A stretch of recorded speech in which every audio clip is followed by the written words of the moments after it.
Naisip ko actually.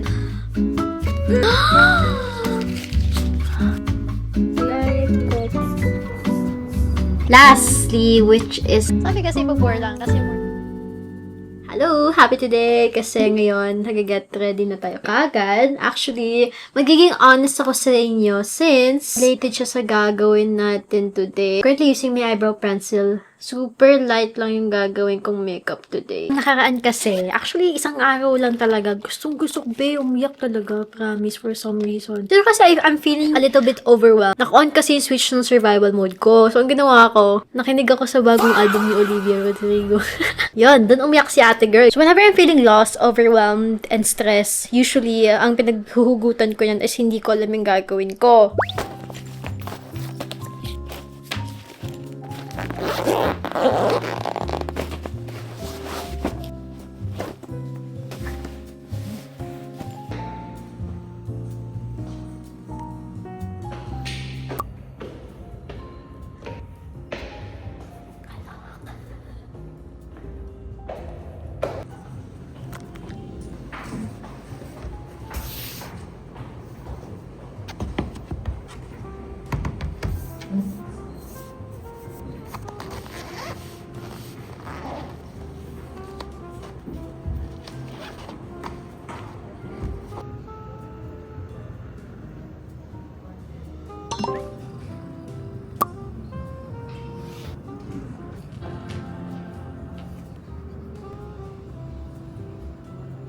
Kailangan ko nang maging productive.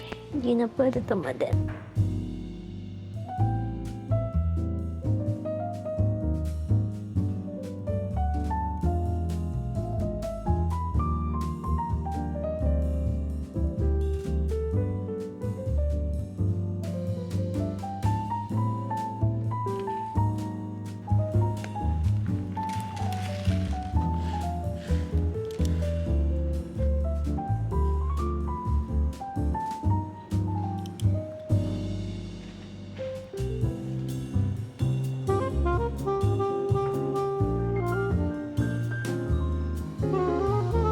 Ang dami natin gagawin actually, and mostly it's sa content stuff kasi wala ng storage. So I'm just gonna organize some clips, kumbaga.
Hello, samahan niyo ako magbasa kung may time kayo, and I'm starting off with using my mini notebook for my big books kasi 'di ba usually nag-annotate ako sa likod ng libro, sa pinaka back of the cover.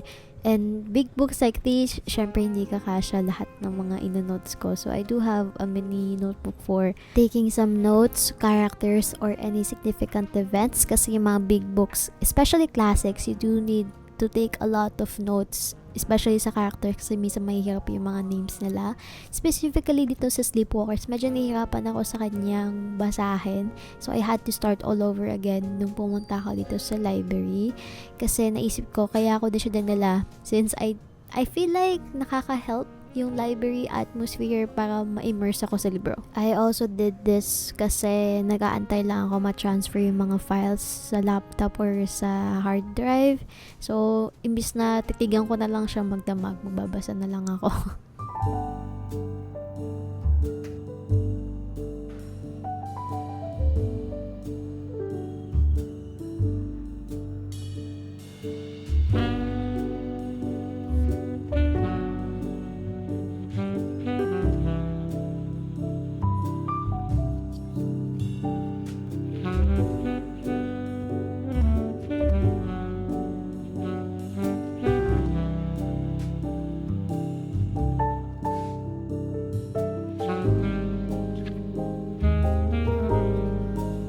If you guys remember what I've said before, na parang pag tinatamad ako, ganyan, I do read a lot. And I feel like it's because I find peace and solace in reading. It's important to know what book you should be reading while you're feeling like this, or specifically sa akin pala kasi syempre, kunyari mga classic ticket na sobrang hirap tapos sasakit ang ulo ko, parang mas lalo siya sasakit. Pero yung once you've been immersed sa isang book, tapos as in wala ka ng ibang niisip, na parang you and the main characters are one, na sobrang nagkakaroon ng bliss sa utak ko kasi yun lang, dun lang ako nakafocus and not really thinking about anything.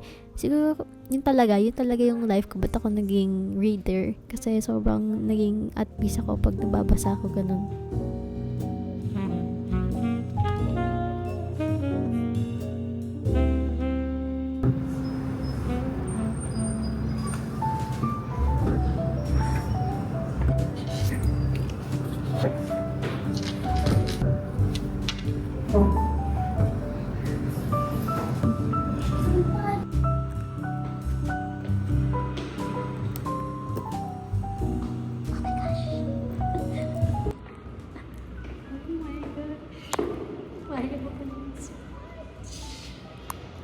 Hanggang 4:30 lang kasi yung library today. Although feel ko last ko nila 4:30 kasi 5 PM talaga sila nagbubukas. Pero yun na siguro talaga yung parang medyo pack up ka na. Pupunta tayo ngayon sa isang coffee shop na hindi ko pa natatry kasi kailangan pa akong gawin actually na scheduling. Kaya nga ako na-overwhelmed kasi wala akong schedule na matino mag-schedule around here.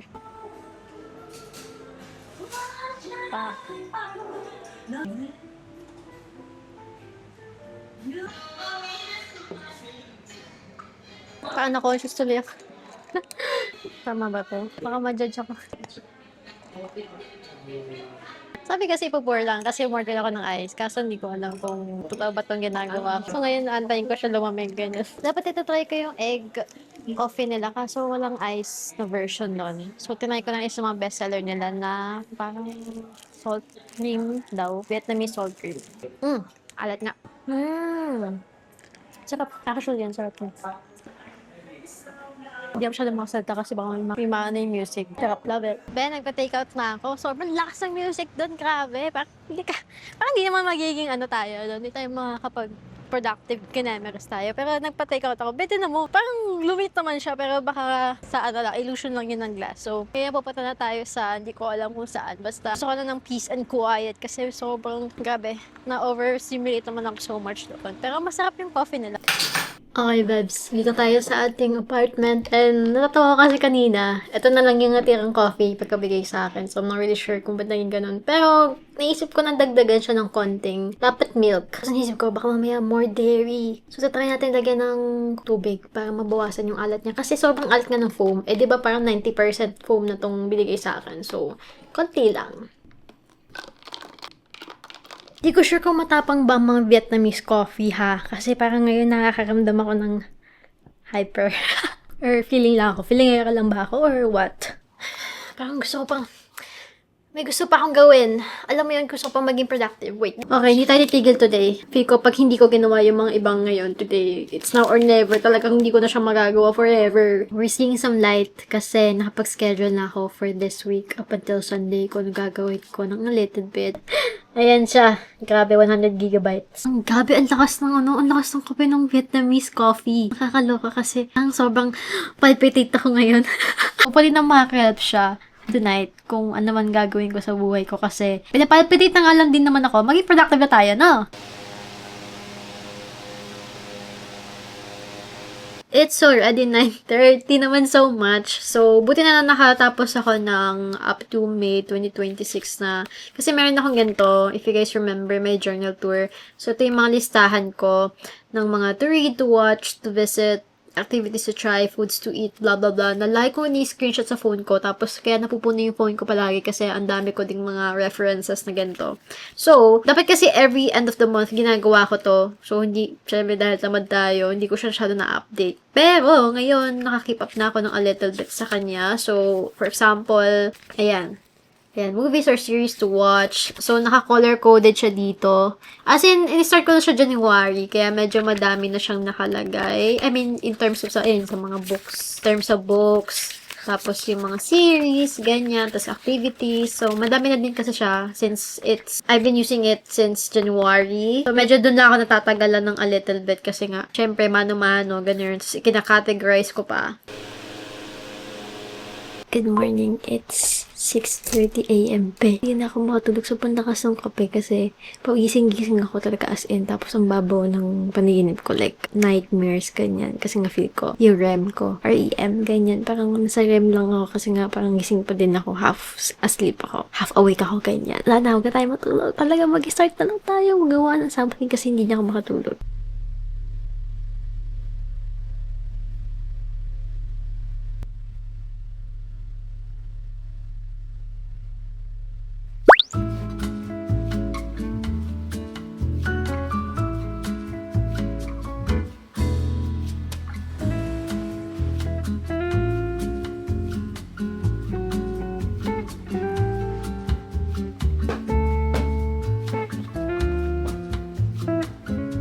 I had a productive morning today kasi we already cleaned the apartment. I already vacuumed. Nagpalit na din ako ng bagong punda. I also walked today. So, nakadagdag siya sa ating exercise today kasi kailangan natin mag-move around. Also, madami akong na-organize sa mga files. But, wait lang. May dumating. May dumating na package sa atin. And kinakabahan ako, bes. Kinakabahan ako. Oh my gosh! OMG. OMG. Oh my gosh. We have new addition to our Emile Zola collection or Emile Zola works. Ayan, 3 yung binili ko. OMG! Excited na ako! Ay, hindi niyo pala masyado kita. Wait. Ito yung first book. This is, di ko sure kung paano siya i-pronounce, pero L'Assommoir. Maybe?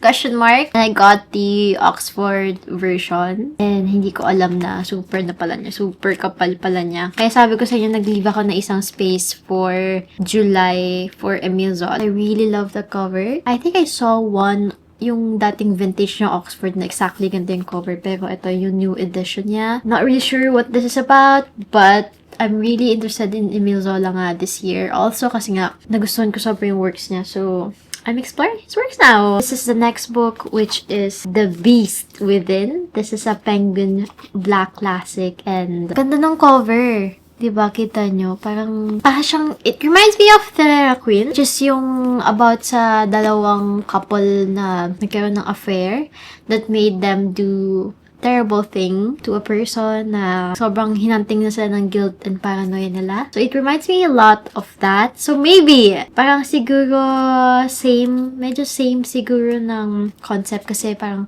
si Dostoevsky na more on exploring the heavier emotions ng human. Parang ganun yung nakita ko kay Emile Zola so far. I'm really excited. Hindi ko alam tuloy ko nung uunahin ko. Parang excited ako as in. Lastly, which is his most famous work. This is Germinal. And not really sure what this is about, pero nakalagay lang dito na Etienne Lantier, an unemployed migrant worker, is a clever, idealistic young man with a dangerous temper. Lantier finds himself leading a strike that could mean starvation or salvation for all. And ito yung pinaka sikat niyang work. I think he is known for this work. Kaya natutuwa ako kasi naka-explore ako nung una sa kanya ng mga lesser known works niya. This is 532 pages. So this is probably the longest out of 3. So, sobrang haba pala talaga kasi yung theory para mga 300 pages lang eh. I'm excited, guys! I'm super excited. Sobrang tuwan-tuwa ako sa kanya. Hindi ko lang masabi minsan sa TikTok na kasi I do have a previous na, alam niyo naman sa previous vlog ko, sinabi ko na meron akong hindi magandang experience sa Empire Bookstore. Hindi ako masyadong nag-vouch sa kanila kasi may nakita kong may nakita kong latest comment na ba't daw hindi ako sumasagot masyado ng saan ko nabibili yung mga iba kong libro. Yung iba kasing libro na nabili ko sa Empire, hindi ko lang masabi minsan kasi alam ko naman syempre. Parang in a sense, binawatch ko na yung Empire Bookstore pag sinabi ko na binili ko siya sa Empire Bookstore. Pero kasi, dahil nga nagkaroon ako ng bad experience kasi hanggang ngayon, up to this day, wala pa rin yung books na binili ko na 2 beses ko nang in-order. Hindi naman sa nag-hide ako. Kasi ngayon lang ako ulit umorder sa Empire. Kasi I'm really, sobrang interested talaga ako kay Emile Zola. As in, siya lang ngayon so far yung talagang binili ko na super brand new talaga ulit na binili ko pa sa online, ganyan. I guess what I want to say is, just don't expect too much sa Empire Bookstore kasi obviously yan, gumana naman. Pero at the same time, 50-50 kasi may mga hindi din dumating sa akin ng libro. I don't want to vouch for it 100,000%. So, ibaba nyo na lang yung expectations nyo. Kumbaga, you didn't hear it from me. Parang kaya na lang siguro. It really depends on you kung ipupush nyo bang umorder doon. Basta, make sure na COD para pag hindi dumating, hindi kayo talo. Pero yun nga lang. Hanggang hindi pa dumadating iba ko. So, ngayon, meron akong weird na anxiety na dadating ka ba? Mamaya, wala ako sa bahay. Bigla ka na lang dumating. Ganyan ka kasi nga COD. So, it's up to you guys. Pero, hindi ko sinasabi na bumili kayo doon. Ngayon na 100% safe siya. Sinabi ko lang kung saan ko ito binili. Kasi, nirisk ko na naman. Like, bahala na kasi wala nang mawawala sa akin kung nirisk ko. Pero yun nga. It dependent lang talaga sa inyo. So, I'm really sure if dadating pa ba yung iba kong books. Pero ito, dumating 3 to. So, ayan, 50-50. Side note, I also manually defrosted my aircon tuloy my ref. Siguro gets ko na ngayon si Eman kung bakit gusto niya yung automatic defrost. As in, nag-invest siya sa automatic defrost na ref kasi girl, it's super hassle na magkaroon ng manual defrost na ref. Because you have to defrost it. And, huwag kayong gagaya sa akin. Super tagal akong defrost. So, ang daming like flooded na water. Kasi nga, dinefrost ko siya. Super daming yellow. Kaya sobrang nagbaha dito kanina sa ref ko. But, yung itsura niya ngayon, wala nang layer of ice. Any ice. Mostly tubig na lang. Ayan, ito yung ice.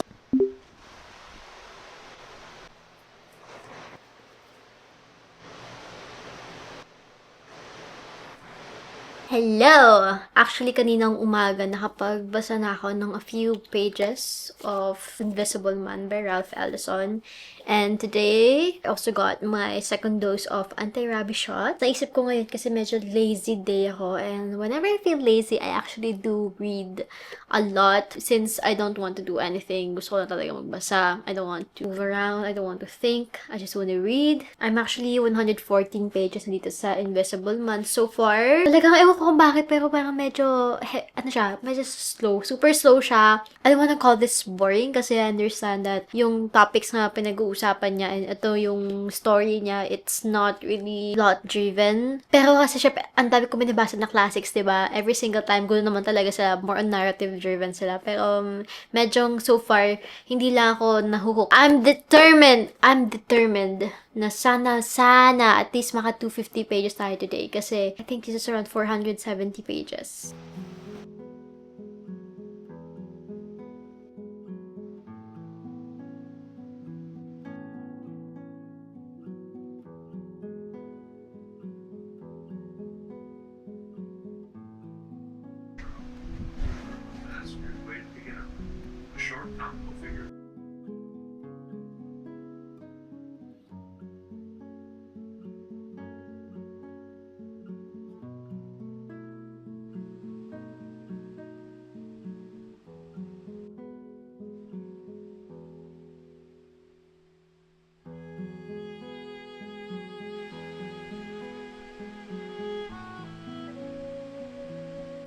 Ay, hello, it's 10:40 p.m. And a little bit of update sa ating read today, which is, ano na ako, I think I'm already 60% in the book. Kasi, nasa page 309 na ako.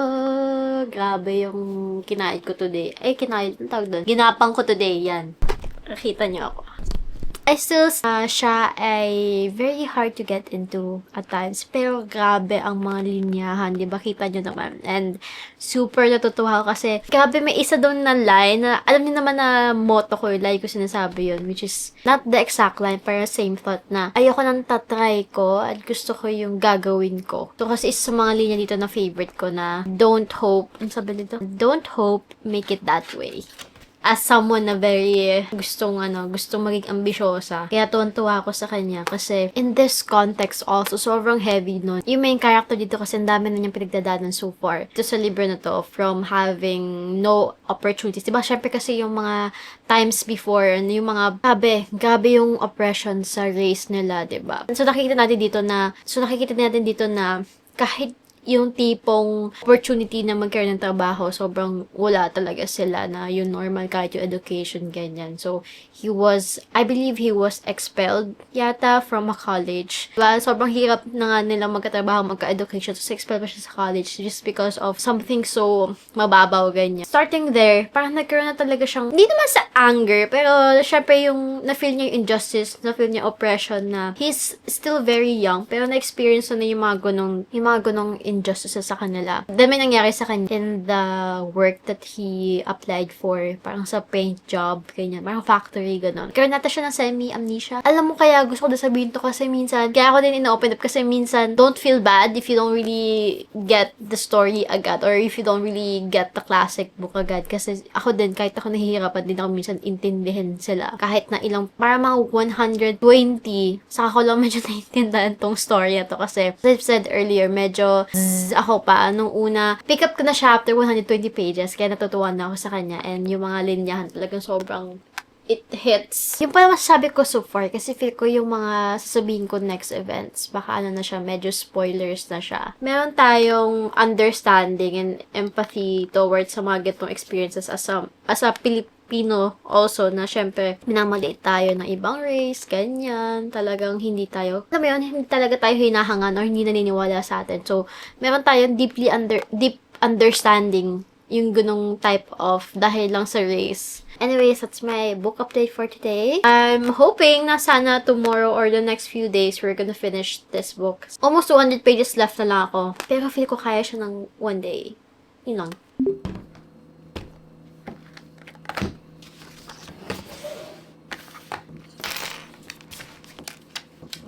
Hello, magpa-plan na tayo ng ating skincare routine. I'm planning it kasi specifically dito sa glycolic acid pill pads natin since 2 times a week muna to. 2 times a week for 2 weeks muna, then 3 times a week after pag okay daw yung reaction ng face ko. So, July 8 ngayon, kaya kailangan ko siyang i-take down. Sobrang kailangan kong i-take yung notes kasi hindi mo ma-store lahat ng information sa utak mo. Human brains can only do so much. Glycopads. And then I'm also this Iral Tone na red bukas. Red shampoo. Kasi kailangan alternate tong shampoo ko for my alopecia. Kailangan na gamitin itong bagong cleanser ko mamaya. Saka itong, ito nakalagay, brown spots, imperfections, and redness. Ito yung azelaic acid. Okay. Ooh. Wow. Ito na yung pads. Parang nakakatakot siya. Tada! Susulitin natin yung productive week natin kasi I'm going to wax. I'm just using natural sugar wax kasi ito talaga yung go-to ko usually. Kasi we're gonna wax our legs!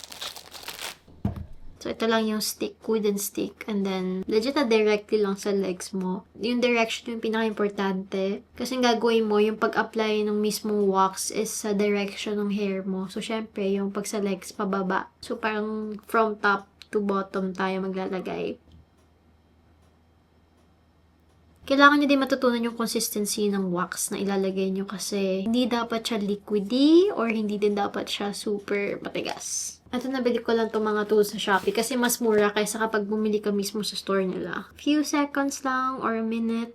Basta parang pag nafe-feel ko na medyo tumigas na yung wax. Pwede na natin siyang patungan na itong paper. Just make sure talagang kumakapit na yung wax sa paper. Hinga ng malalim, hope and pray. Tapos, iwa-wax mo siya or ipupull mo siya sa opposite direction ng hair. So, from kanina, from top to bottom tayo maglagay ng wax. Ngayon naman, magpupull tayo ng paper from bottom to top.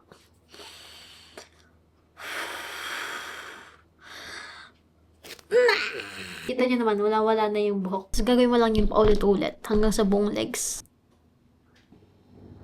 Tagal. The reason why ganito yung wax setup ko or I guess yung hair removing setup ko. Nakita ko kasi yung benefit ng waxing versus yung shaving or yung plucking when it comes to the underarm. Kasi yung waxing, talagang pag tumubo siya, mas manipis talaga yung buhok. Like, I can attest to that. Parang pansin ko din talaga na sobrang mas manipis yung hair ko nung nag-wax ako versus yung shaving lang. Kasi pag sa shaving, for some reason, like yung tubo niya, talagang makapal yung hair. Siguro kasi pag shave mo, yung root lang nandun pa din sa loob. I mean, yun na yung lalabas sa, compared to the waxing, talagang tinatanggal yung hanggang root, ganyan. Tapos yung plucking naman sa underarm, mas sobrang tagal niya kasi magawa, tapos hindi ko siya magawa ng ako lang. Pag kasi yung plucking sa underarms, parang alam mo yung sobrang hirap niyang gawin kasi isa-isang buhok, tapos parang mas masakit.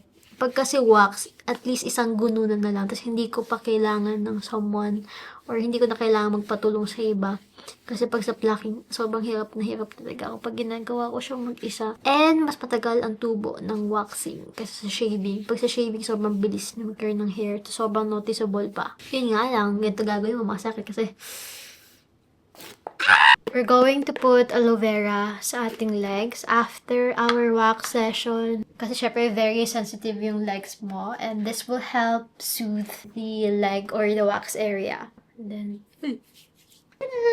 book update kasi we finally finished The Invisible Man by Ralph Ellison. Hindi ko alam kung ilang stars ko siya i-rate kasi this is a very, hindi ko siya ma-judge. Hindi ko talaga siya ma-judge kasi this is a very important and profound read. Yung level of enjoyment ko versus yung utak ko na alam kong maganda talaga siya in terms of ang ganda ng topic, ang ganda ng theme dito. Pero siguro more on the execution. Although hindi ko din masabi na execution kasi may mga times talaga din na pag nag-shine siya, nagsa-shine talaga siya. Pero I think yung mga ganong feeling ko lang, like 40-30% of the book lang. I'm guessing meron din part din sa akin na medyo mahirap siya to get into. It's not like super hard siya mabasa. It's just very heavy and dense. Ganon. Pero nagustuhan ko na yung portrayal niya sa mga injustices niya or yung, I guess, yung discrimination sa kanya, very realistic. This feels like an actual real-life character, if that makes any sense. Like, alam mo yung themes and topics was told in a realistic but at the same time introspective.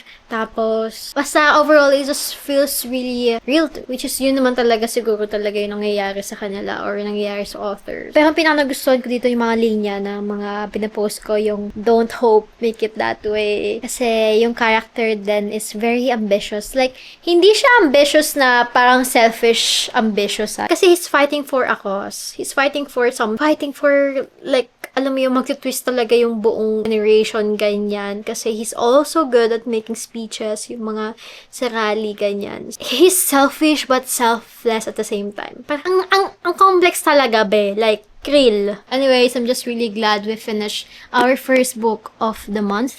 Finally, makaka-rest na siya. And since this is a very heavy and mahabang book, nisip ko actually basahin na tong Heaven ni Meiko Kawakami. So, ito na ang ating current read. Actually, hindi ko pa pala siya nagbubuksan. Pero baka basahin ko na lang siya sa apartment ni Emani kasi makikitambay lang ako doon. Wait. Okay, I'm gonna bring this to his apartment and my mechanical pencil.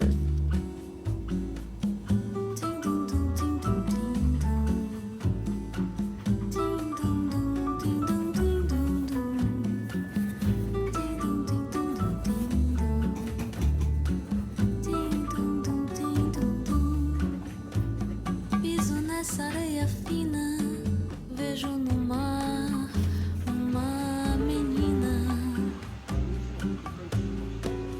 doce Bahia.